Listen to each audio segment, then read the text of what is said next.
ಅದಕ್ಕೆ ಒಂದು ಮಾತಂತಾರೆ ಏನು ಅಂತಂದ್ರೆ ಭಗವಂತ ಯಾವ ಸಮಯದೊಳಗೆ ಹೆಂಗೆ ಪರೀಕ್ಷೆ ಮಾಡಕ್ಕೆ ಬರ್ತಾನೋ ಗೊತ್ತಿಲ್ಲ. ಮಹಾಭಾರತದೊಳಗೆ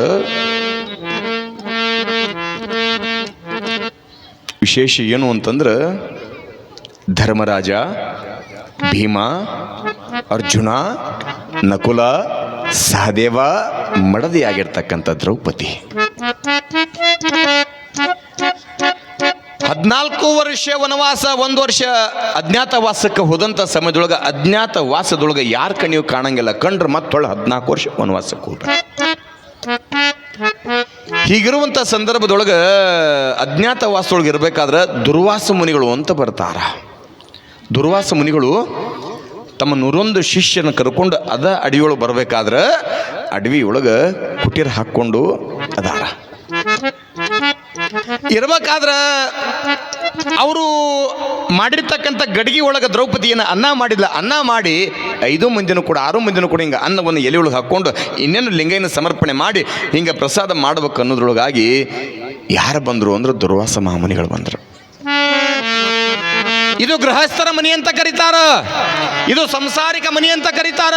ಗೃಹಸ್ಥ ಮನಿ ಒಳಗ ಗೃಹಸ್ಥನಾಗಿರ್ತಕ್ಕಂಥ ಮನೆಯ ಅಧಿಪತಿ ಒಳಗ ಅದಿರೋ ಇಲ್ರೋ ಅಂತ ಕೇಳಿದ್ರು ದುರ್ವಾಸ ಮುನಿಗಳು.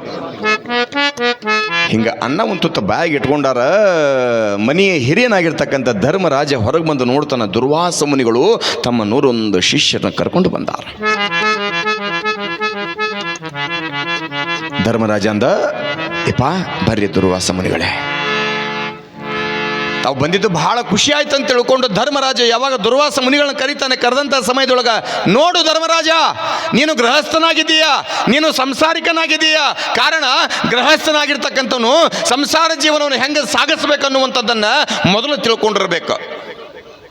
ಹಸಿವೆ ಅಂತ ಬಂದವನಿಗಿಲ್ಲ ಅಂತ ಕಳ್ಸಂಗಿಲ್ಲ, ದಾಹ ಅಂತ ಬಂದವನಿಗಿಲ್ಲ ಅಂತ ಕಳ್ಸಂಗಿಲ್ಲ. ಕಾರಣ ಹಸಿದು ಬಂದವನಿಗೆ ಅನ್ನವನ್ನು ಕೊಡಲಿಲ್ಲ ಅಂತಂದ್ರೆ ಅವ ಗೃಹಸ್ಥನ ಆಗಿನೂ ಕೂಡ ವ್ಯರ್ಥವಾಗುತ್ತೆ.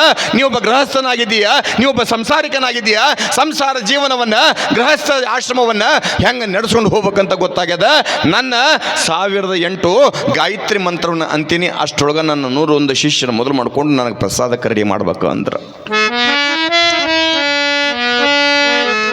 ಅನ್ನೊತ್ತಿಗೆ ಧರ್ಮರಾಜ ಅಂದ, ಆಗಲ್ರಿ ಯಾರು ಬೇಡ ಅಂತ ತಿಳ್ಕೊಂಡ್ರಿ. ಯಾಕಂದ್ರೆ ದುರ್ವಾಸ ಮುನಿಗಳ ಕೋಪಕ್ಕೆ ಯಾರು ಕೂಡ ಉಳಿದಿಲ್ಲ, ಶಿವ ಸಹಿತ ಸುಟ್ಟು ಹೋಗಿದ್ನಂತ. ಅಂಥ ತಪಸ್ವಿಗಳು.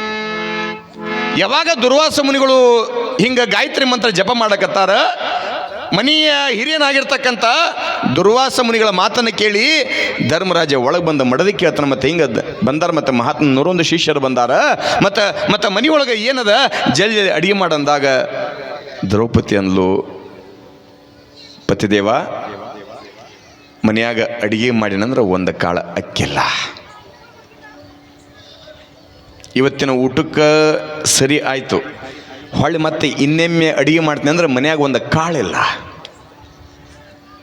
ಧರ್ಮರಾಜ ಅನ್ಕೊಂಡ, ಸಂಸಾರಿಕನಾಗಿರ್ತಕ್ಕಂಥವನ ಜವಾಬ್ದಾರಿ ಏನಂದ್ರೆ ಮದುವೆ ಆಗಬೇಕಾದ್ರೆ ಸಾವಿರಾರು ಅಷ್ಟು ಲಕ್ಷ ಇಷ್ಟು ಲಕ್ಷ ಖರ್ಚು ಮಾಡೀವಿ, ಅಷ್ಟು ಮಂದಿಗೆ ಊಟ ಮಾಡಿಸೀವಿ, ಅಷ್ಟು ಬಂಧು ಬಳಗ ಬಂದಿದ್ರಂತೀವಿ ಅಂದರೂ ಕೂಡ ಮದುವೆ ಆಗುವಂಥ ಸಮಯದೊಳಗೆ ಎಷ್ಟು ರೊಕ್ಕ ಖರ್ಚು ಮಾಡಿ ಅನ್ನೋದು ಮುಖ್ಯ ಅಲ್ಲ. ಮದುವೆ ಆಗುವಂಥ ಸಮಯದೊಳಗೆ ಎಷ್ಟು ಮಂದಿಗೆ ಮಿನ್ನ ವೆರೈಟಿ ಊಟ ಮಾಡಿಸಿ ಅನ್ನೋದು ಮುಖ್ಯ ಅಲ್ಲ. ಮದುವೆ ಆದ ಬಳಿಕ ಸಂಸಾರ ಜೀವನವನ್ನು, ಸಂಸಾರ ಬಂಡಿಯನ್ನು ಹೆಂಗೆ ನೂಕೊಂಟ ಹೊಂಟಿ ಅನ್ನೋದು ಭಾಳ ಮುಖ್ಯ ಐತಿ. ಬಂದವರೆಲ್ಲ ಉಂಡು ಹೋಗಿಬಿಡ್ತಾರೆ, ಅಡಿಗೆ ಚಲೋ ಆಗೈತೆ ಅಂತ ಹೇಳ್ತಾರೆ. ಕೆಲವಷ್ಟು ಮಂದಿ ಅಡಿಗೆ ಚಲೋ ಆಗಿಲ್ಲ ಅಂತ ಹೇಳ್ತಾರೆ. ನೆನಪಿರಲಿ, ನೀವು ಎಲ್ಲಾದರೂ ಮದುವೆ ಹೋಗಿರಿ ಅಂತಂದ್ರೆ ದಯವಿಟ್ಟು ಎಂದೂ ಕೂಡ ಅಲ್ಲಿ ಏನೇ ಇಲ್ಲಂದ್ರೂ ಕೂಡ ಕಡೆ ಕಾಲಕ್ಕೆ ಇದ್ದಿದ್ದುಂಡು ಖುಷಿಯಾಗಿ ಬರ್ರಿ. ಊಟ ಮಾಡಬೇಕಾದ್ರೆ ಒಂದಿಷ್ಟು ಉಪ್ಪು ಜಾಸ್ತಿ ಆಗೈತಿ, ಖಾರ ಕಡಿಮೆ ಆಗೈತಿ, ಊಟ ಸರಿ ಇಲ್ಲ ಅಂತ ದಯವಿಟ್ಟು ಎಂದು ಯಾರಿಗೆ ಅನ್ನಕ್ಕೆ ಹೋಗ್ಬೇಡ್ರಿ. ಯಾಕೆ ಅಷ್ಟು ಊಟ ಮಾಡಿಸ್ಬೇಕು ಅನ್ನಂಗಿತ್ತಂದ್ರೂ ಕೂಡ ಅದ್ರ ಹಿಂದೆ ಕನ್ಯೆಯನ್ನು ಕೊಟ್ಟಂಥ ತಂದೆ ಪರಿಸ್ಥಿತಿ ಹೇಗಿರ್ತದೆ ಒಂದಿಷ್ಟು ವಿಚಾರ ಮಾಡಿರಿ. ಎಂದೂ ಕೂಡ ಅಡಿಗೆ ಸರಿಯಾಗಿಲ್ಲ ಅಂತ ಹೇಳಕ್ಕೆ ಹೋಗ್ಬೇಡ್ರಿ. ಕಾರಣ ಕೆಲವೊಂದಿಷ್ಟು ಮಂದಿ ಉಣ್ಣಾಕ ಅನ್ನ ಸಹಿತ ಇಲ್ಲ. ಸಂಸಾರಿಕನಾಗಿರ್ತಕ್ಕಂಥವನು ಸಂಸಾರ ಜವಾಬ್ದಾರಿ ಹೊರಬೇಕನ್ನಂಗಿತ್ತಂದ್ರೆ ಮನೆಯೊಳಗೆ ಏನೈತಿ ಏನಿಲ್ಲ, ಮನೆಯ ಪರಿಸ್ಥಿತಿ ಹೆಂಗೈತಿ ನೋಡ್ಕೊಂಡು ಬದುಕು ಮಾಡಿಕೊಂಡು ಸಂಸಾರ ಜೀವನ ತುಗಿಸ್ಕೊಂಡು ಹೋಗ್ಬೇಕಂತ ಕರೀತಾರ.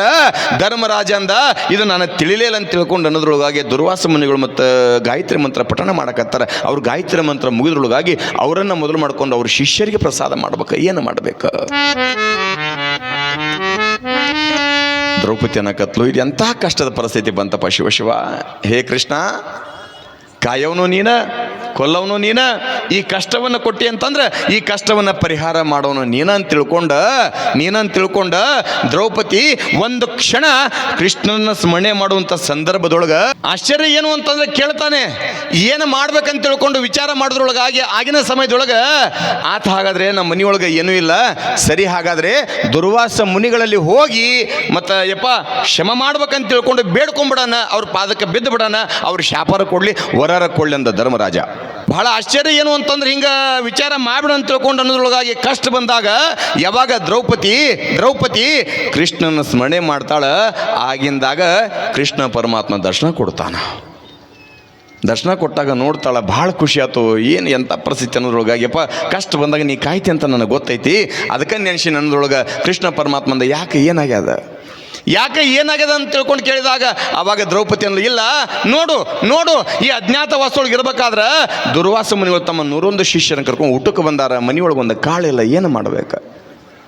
ಕೃಷ್ಣಂದ ಅಯ್ಯೋ ಇದು ಹಂಗಾರ ಭಾಳ ಕೆಟ್ಟದ್ದಿದು. ಅದರ ದುರ್ವಾಸ ಮುನಿಗಳ ಶಿಟ್ಟಿಗೆ ಯಾರು ಕೂಡ ಉಳಿದಿಲ್ಲ, ಏನು ಮಾಡ್ಬೇಕು ಅಂತ ತಿಳ್ಕೊಂಡು ಒಳಗೆ ಬಂದು ನೋಡ್ತಾರೆ. ಅಡಿಗೆ ಏನು ಮಾಡಿದ್ಲು ದ್ರೌಪದಿ, ಗಡಿಗೆ ಒಳಗೆ ಒಂದು ಅಗಳ ಅನ್ನಿತ್ತಂತ. ಒಂದು ಅಗಳ ಅನ್ನ ಇರ್ಬೇಕಾದ್ರೆ ಕೃಷ್ಣ ಪರಮಾತ್ಮಂದ ಏನು ಮಾಡ್ಬೇಕು ಅನ್ನೋದ್ರೊಳಗಾಗಿ ಇತ್ತ ಕಡೆಗೆ ದುರ್ವಾಸ ಮುನಿಗಳ ಗಾಯತ್ರಿ ಮಂತ್ರ ಸಂಪೂರ್ಣಗೊಳ್ಳಕತ್ತದ. ಇತ್ತ ಕಡೆಗಿರುವಂಥ ಒಂದು ಅಗಳ ಅನ್ನವನ್ನು, ಇದು ಒಂದು ಅಗಳ ಐತಿ ಬಿಡ ಆತಂತ ತಿಳ್ಕೊಂಡು ಕೃಷ್ಣ ಪರಮಾತ್ಮ ಒಂದು ಅಗಳ ಅನ್ನವನ್ನು ಯಾವಾಗ ಸ್ವೀಕಾರ ಮಾಡಿದ, ಇತ್ತ ಕಡೆಗೆ ದುರ್ವಾಸ ಮುನಿಗಳ ಜಪ ಗಾಯತ್ರಿ ಮಂತ್ರ ಮುಗೀತ ತನ್ನ ಎಲ್ಲ ಶಿಷ್ಯರನ್ನು ಮೊದಲು ಮಾಡಿಕೊಂಡು ದುರ್ವಾಸ ಮುನಿಗಳು ಬಂದ್ರಂತ. ಬರೇ ಒಂದು ಅಗಳ ಅನ್ನ. ಅದಕ್ಕೆ ಊಟ ಮಾಡ್ಬೇಕಾದ್ರೆ ಎಂದು ಕೂಡ ಅನ್ನ ಕೆಡಿಸ್ಬಾರ್ದು ಅಂತ ಇದಕ್ಕೆ ಒಂದು ತುತ್ತು ಅನ್ನದೊಳಗೆ ನಿಮ್ಮೆಲ್ಲರ ಸಾವಿರ ಮಂದಿಯ ಬೆವರಿನ ಹನಿ ಅದ, ತಮ್ಮ ರಟ್ಟೆ ಶಕ್ತಿ ಅದ. ನಿಮ್ಮ ಮನೆಯಾಗ ಹೆಂಗೆ ಅನ್ನ ಕೆಡ್ಸಂಗಿಲ್ಲಲ್ಲ, ಭಗವಂತ ಕೊಟ್ಟು ಬಿಡ್ಬೇಕಂತ.